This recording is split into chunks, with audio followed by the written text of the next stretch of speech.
The Empires of Resource series has examined 5 resources: oil, which built the world order and whose petrodollar architecture sustains American financial power; water, for which humanity has built no adequate governance despite its absolute centrality to survival; rare earths, whose processing monopoly China deliberately manufactured over 30 years; semiconductors, whose supply chain paradox makes every escalation simultaneously most consequential and most self-damaging; and food, the oldest weapon in the geopolitical arsenal. Deployed by Russia in 2023 as effectively as any medieval siege, the series finale examines the one resource for which the governance architecture is still being written. Whether lithium repeats the previous 5 chapters or breaks the pattern is the series' defining question, and it is genuinely open. Lithium is a soft silver-white alkali metal, the lightest solid element on Earth, atomic number 3, sitting at the top left of the periodic table with hydrogen and helium. Its specific electrochemical properties make it uniquely suited to rechargeable battery applications.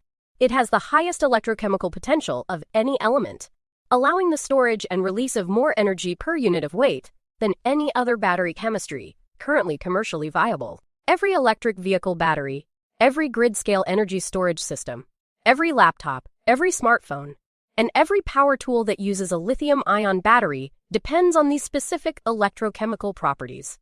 No commercially viable alternative battery chemistry offers comparable energy density at comparable cost. Lithium is not one battery technology among many. It is the specific foundation of the rechargeable battery revolution. The Lithium Triangle, Chile, Argentina, and Bolivia, holds an estimated 58% of the world's known lithium resources. The specific geological mechanism: lithium-rich brines formed over millions of years as lithium leached from Andean volcanic rock and accumulated in the high-altitude salt flats, where evaporation concentrates the lithium content. Chile's Salar de Atacama is the most productive lithium extraction site on Earth. Operated by SQM and Albemarle under Chilean government concession, producing approximately 30% of global lithium supply. Argentina's lithium brine deposits in the Puna region are increasingly developed under varying provincial regulatory frameworks. Bolivia's Salar de Uyuni holds the largest single deposit, an estimated 21 million tons of lithium resources, and the most complicated development history. China's position in the lithium supply chain is the rare earth episode-specific pattern repeated in a newer resource. China controls approximately 60% of global lithium processing capacity and approximately 75% of global lithium battery cell manufacturing, despite holding only approximately 6% of global lithium geological resources. The mechanism: China entered lithium processing and battery manufacturing early, invested systematically through state-directed industrial policy, and built the processing and manufacturing dominance that geological endowment alone does not provide. The specific contemporary consequence: the energy transition that is meant to reduce oil dependency risks, creating a new dependency on Chinese lithium processing and battery manufacturing that structurally resembles the old dependency on Saudi oil production. The same chokepoint logic in a different resource system. Bolivia's specific lithium development failure is the series' most complete example of how resource geography and resource governance interact to produce opposite outcomes. The Salar de Uyuni holds an estimated 21 million tons of lithium resources, the world's largest single deposit. Bolivia is landlocked, a status that traces directly to the Battle of Angamos in 1879, which this series examined in the Decisive Battles series. Bolivia cannot export lithium through its own ports. It must transit through Chilean or Peruvian ports, the nations involved in the war that made it landlocked. Bolivia's resource nationalism doctrine, which mandates state ownership and control of natural resource development, has produced multiple failed foreign investment agreements for lithium development. The world's largest deposit is the world's least developed. Bolivia's lithium governance trajectory contains a specific recent development with implications for the series' central question. In 2023 and 2024, Bolivia reached agreements with 2 foreign entities for lithium development: a Chinese consortium and a Russian state company. The specific political logic: if Western companies require market-based development terms that conflict with Bolivian resource nationalism doctrine, Chinese and Russian state enterprises may accept partnership terms that preserve Bolivian state ownership while providing the capital and technology required for development. The specific strategic consequence: the country with the world's largest lithium deposit may develop it through Chinese and Russian partnership, adding its resources to the Chinese-dominated battery supply chain, rather than to the diversified supply chains that American and European energy transition policy requires. Lithium brine extraction from the Salar de Atacama requires pumping brine from beneath the salt flat and evaporating it in large surface ponds, a process that consumes substantial quantities of fresh water in the world's driest non-polar desert. The specific water consumption figure is contested between mining companies and environmental researchers. Industry estimates range from approximately 200 to 500 liters of fresh water per kilogram of lithium carbonate. Produced independent studies have estimated significantly higher. The Atacama's indigenous Atacameño communities, who have farmed and herded in the adjacent quebradas for millennia using the specific small water sources that exist in this otherwise waterless landscape, have documented declining water availability correlated with lithium extraction.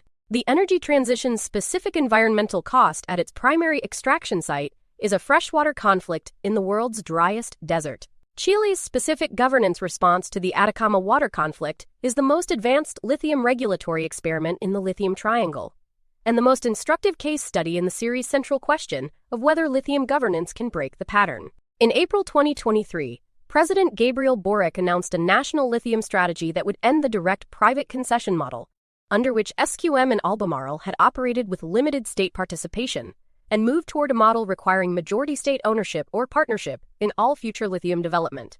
Using the revenue to fund a sovereign wealth fund and social programs while implementing stricter environmental standards, including water use restrictions, the strategy was the specific political attempt to prevent lithium from repeating oil's governance mistakes in Chilean territory. Its implementation in 2026 remains contested between mining companies, indigenous communities, and the government. The United States Inflation Reduction Act, signed by President Biden in August 2022, contains specific provisions designed to build a domestic and allied nation-critical minerals supply chain for electric vehicle batteries that qualifies for the IRA's Clean Vehicle tax credits. The specific requirement to qualify for the maximum $7,500 EV tax credit, a vehicle's battery must contain critical minerals sourced from the United States or a free trade agreement partner, and battery components must be manufactured in North America.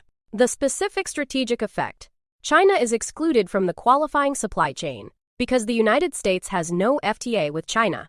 The IRA is attempting to build the friend-shoring supply chain that bypasses Chinese processing and manufacturing, using tax credits to create economic incentive for a different supply chain than the market would produce without intervention. The specific challenge of the IRA's friend-shoring approach is the timeline mismatch between policy ambition and industrial reality. Building a complete alternative critical mineral supply chain, from lithium mine to processing facility to battery cell, manufacturing to vehicle assembly, in countries that do not currently have developed lithium processing capacity, requires 10 to 15 years of sustained investment and policy continuity across multiple political administrations. The IRO's provisions were contested within 2 years of passage, with subsequent political pressure to modify or restrict them. The friend-shoring supply chain being built under IRA incentives will not be operational at significant scale before the mid-2033 at the earliest. The Chinese-dominated supply chain is operational today. The energy transition's immediate requirements are being met by the supply chain. The policy is trying to replace cobalt, the battery component that alongside lithium enables high energy density in lithium-ion batteries, is subject to the series' most acute resource governance failure, adjacent to the lithium story. The Democratic Republic of Congo produces approximately 70% of global cobalt supply, much of it from artisanal small-scale mining in the Katanga province, that involves approximately 250,000 artisanal miners, including documented child labor. The human rights dimension of the cobalt supply chain has been documented by Amnesty International, UNICEF, and multiple investigative journalism organizations. The specific governance consequence: the clean energy technology whose adoption is meant to improve environmental conditions globally depends on mining practices that produce severe human rights violations in the country whose geology contains the specific concentration of cobalt that makes the technology possible. The DRC's cobalt governance failure is not the absence of governance framework. It is the absence of implementation capacity. The DRC has mining regulations, environmental standards, and child labor prohibitions. The artisanal mining sector operates largely outside these frameworks because the state's regulatory and enforcement capacity is insufficient to implement them across the remote mining regions. The specific pattern, a resource-rich nation with nominal governance but insufficient implementation capacity, producing the same resource curse dynamic documented across the oil era's resource-rich developing countries. The DRC has cobalt the same way Nigeria has oil in abundance, with governance frameworks that do not translate into equitable development, because implementation capacity and political will are insufficient to resist the extraction interests that benefit from governance gaps. The Empires of Resource series has traced 6 resources across 6 episodes and found one consistent pattern. The most consequential geopolitical conflicts of every era are organized around the specific resource that era's economy most depends upon. The governance architecture for that resource is systematically inadequate, either arriving too late, having too little enforcement authority, or being actively captured by the powers whose interests governance is meant to constrain, and the human cost of governance failure is borne disproportionately by the populations least responsible for the political decisions that produced the failure. Oil, water, rare earths, semiconductors, food, and now lithium. The pattern has been consistent across every resource, every era, and every governance attempt the series has examined. Lithium is the specific case where the pattern might be broken, because its governance architecture is still being designed. The specific conditions that make breaking the pattern possible with lithium, and only with lithium of the 6 resources in this series, are the governance architecture is being designed while the resource dependency is still in early development before the dependency is entrenched. Multiple governance experiments are underway simultaneously. Chile's National Lithium Strategy, the IRA's friend-shoring approach, the EU's Critical Raw Materials Act, Australia's Critical Mineral Strategy, creating the possibility of learning from competing models.